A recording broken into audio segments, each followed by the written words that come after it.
Hi everyone, Elisa with Jots Designs. In this video, I will be decorating this beautiful acacia board, and I'm going to be using the same colors as the last board that I posted.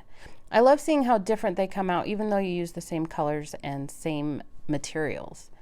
I will include basic text instructions in this video, and if you would like more of a verbal tutorial of this same method, and or if you haven't seen the other video yet, check it out after you've watched this one, and I'll include a link in the description. Also, please leave a comment and let me know what you think of this board, and especially compared to the last one.